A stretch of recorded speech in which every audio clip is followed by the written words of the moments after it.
Oleh gabung, Australia bingung. Kata itulah kita sematkan untuk timnas Australia yang pasti bakal kebingungan melihat timnas Indonesia yang dari waktu ke waktu terus bertambah jumlah pemainnya dan terus berganti pemain-pemainnya. Entah siapa-siapa aja terus berdatangan. Mungkin itulah yang mereka rasakan dalam benak mereka. Ini timnas Indonesia ini kemarin perasaan nggak inilah yang main. Ini kok udah ini kok udah itu. Pasti kayak gitu dalam benak mereka. Nggak mungkin enggak, kan? Semula ketika pertama kali kita menghadapi Australia di round 3 ketika di GBK, kita praktis tidak diperkuat oleh Romeni, Kevin Dix, baru juga Miss. Kita nggak diperkuat oleh pemain-pemain tersebut, guys. Kita hanya mengandalkan Orat Mangun, Tom Hai, Bang Jai, ya, dan juga Ivar, baru Nathan, baru juga siapa namanya, Rafael Strike. Hanya pemain-pemain segitulah yang mungkin bisa kita punya saat itu. Nah, lambat laun karena pergerakan yang sangat gesit daripada PSSI, akhirnya mendatangkan pemain-pemain grade A. Dan terbukti pemain Bayern Mönchengladbach yang baru saja menandatangani kontrak selama 5 tahun yaitu Kevin Dix akhirnya berlabuh ke timnas Indonesia dan siap menghadapi Australia. Bahkan sudah debut ketika menghadapi Jepang walaupun tidak main ketika menghadapi Arab Saudi karena faktor cedera. Selanjutnya kita kedatangan Ole Romeni. Wow, ini Ole Romeni merupakan puzzle terakhir, kepingan puzzle terakhir yang sangat dibutuhkan oleh timnas Indonesia, yaitu striker di lini depan, guys. Kita ketahui timnas Indonesia hanya mengandalkan seorang Ragnar Orat Mangun dan Rafael Strike di lini depan, paling dikombinasikan dengan Marcelino. Ya, tetapi itu tidak maksimal, guys. Terbukti sering sekali kita mendapatkan peluang tapi belum bisa dikonversi menjadi gol. Paling teranyar adalah kita lihat Rafael Strike. Dia punya peluang manis di depan gawang Arab Saudi. Sudah 1 lawan 1, udah lewat daripada bek pertahanan Arab Saudi, tapi finishingnya masih bapuk, finishingnya masih jelek. Selanjutnya Orat Mangun ketika menghadapi Jepang itu udah one to one gitulah, udah 1 versus 1 gitu ya, 1 lawan 1 dengan kiper Jepang. Tapi sayang sekali Orat Mangun lambat mengambil keputusan dan eksekusinya juga masih sangat-sangat mudah ditebak sehingga tidak bisa menjadi sebuah gol.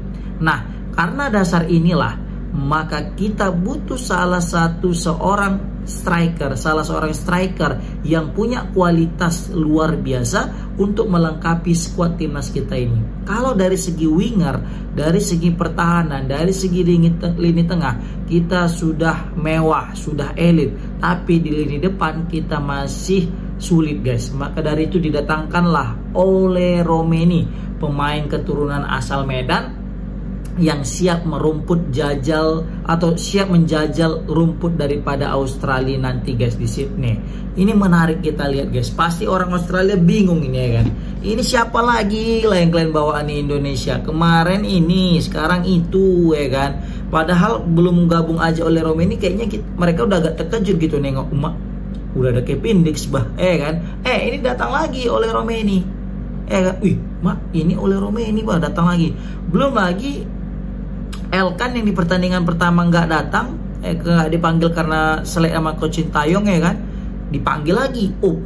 Makin jago lah Indonesia. Apalagi timnas Australia ini tanpa diperkuat sama Heri Suta, salah satu pemain yang paling berkontribusi di lini pertahanan Australia. Bahkan tak jarang dia sering sekali mencetak gol melalui heading karena postur tubuhnya yang cukup tinggi. Nah, ini jadi berita bagus bagi timnas Indonesia, kan. Baru juga siapa lagi, Karnati siapa gitu, satu lagi pemain itu lupa pula aku, yang main di Liga Italia Parma aku nggak salah, ya. Nah, kemudian lagi kita dilatih dengan pelatih yang baru. Justru ini menjadi senjata bagus bagi timnas Indonesia. Karena kalau misalnya kita mengandalkan Coach Sintayong mungkin ketika menghadapi Australia, mungkin pelatih Australia dan juga para pemain Australia sudah mengetahui skema dan taktik yang akan diterapkan oleh Coach Sintayong. Tetapi karena kita memiliki pelatih baru, Patrick Kluivert didampingi dengan the maestro, the professor, yaitu Alex Pastoor dan Danny Lanza dan juga Gerard Vandenberg, maka dijamin timnas Indonesia pasti akan sangat berubah drastis, dan bukan tidak mungkin timnas Indonesia akan merepotkan Australia nanti di kandang mereka. Dan mungkin, dan bukan hal yang tidak mungkin juga, Indonesia akan mencuri poin, guys. Bukan hanya 1, tapi bisa juga 3, guys. Kenapa? Bahrain saja bisa mencuri poin 3 di kandang Australia. Apalagi Indonesia yang notabene dari segi kualitas pemain kita harusnya bisa mencuri 3 poin juga dengan Australia. Tapi kalau berkaca dari pertandingan pertama di GBK yang main kita di kandang sendiri di hadapan puluhan ribu supporter sendiri, kita habis dibombardir sama Australia, guys.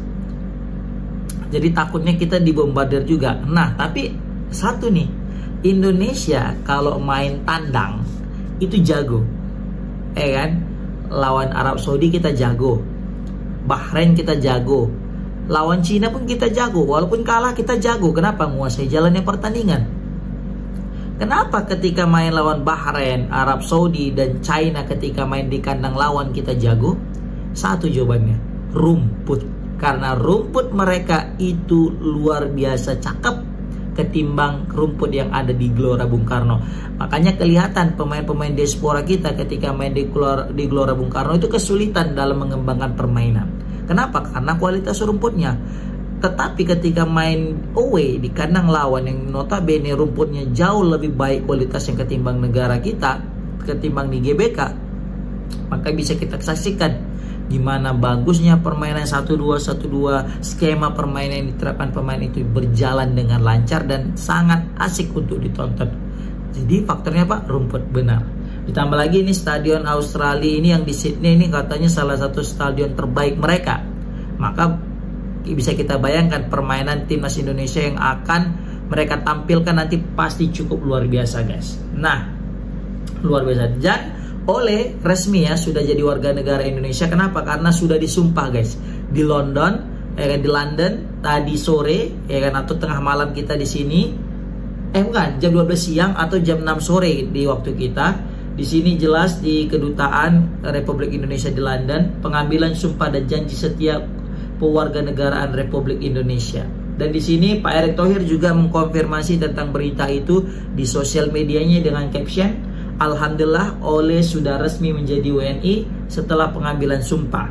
Setelah proses pengambilan sumpah, Ole juga akan langsung membuat KTP dan paspor. Wah, ini penasaran nih.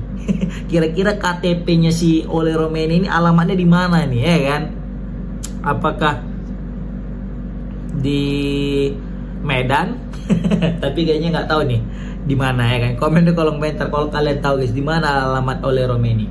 Kemudian Pak Erick Thohir juga mengucapkan terima kasih banyak kepada Bapak Presiden, Bapak Ketua DPR, pimpinan Komisi 10 DPR RI, pimpinan Komisi 13 DPR RI, Menpora, Menkum, baru juga yang selalu memberi dukungan untuk sepak bola Indonesia terus maju. Ini juga luar biasa ya. Ini tidak akan secepat ini proses naturalisasinya kalau bukan karena pergerakan daripada Pak Erick Thohir yang melobi setiap lini dan juga kerjasama daripada seluruh elemen di pemerintahan Indonesia ini, guys. Terkhususnya Bapak Presiden yang betul-betul selalu support. Tidak hanya Bapak Prabowo, Bapak Jokowi juga sangat terlihat bagaimana ia mensupport timnas Indonesia ini untuk berkembang, untuk maju. Dan terbukti Bapak Presiden sekarang juga ikut turut serta, yaitu Bapak Prabowo ikut memberikan sumbangsih ya dengan berapa ratus M kemarin saat itu kan. Kemudian juga Bapak Menpora, kita tahu Bapak Menpora ya sangat aktif dalam perkembangan timnas, bahkan untuk kepulang Coach Sintayong pun sempat diajak untuk ketemu. Itu tandanya bahwasanya Pak Menpora itu sangat mendukung segala upaya daripada timnas Indonesia untuk jadi lebih baik. Ditambah lagi juga dengan anggota DPR RI yang kemarin walaupun sempat ada percekcokan ya tentang perdebatan kenapa naturalisasi terus, tapi tetap juga mendukung. Itu juga patut kita apresiasi. Oke, yang jelas dengan kedatangan Ole Romeni semakin mempertajam lini depan timnas Indonesia. Menarik untuk kita lihat gimana goyangan maut daripada Ole Romeni nanti di Australia. Apakah bisa menggocek-gocek gawang Australia dan mencetak gol? Patut kita saksikan. Komen di kolom komentar. Assalamualaikum warahmatullahi wabarakatuh.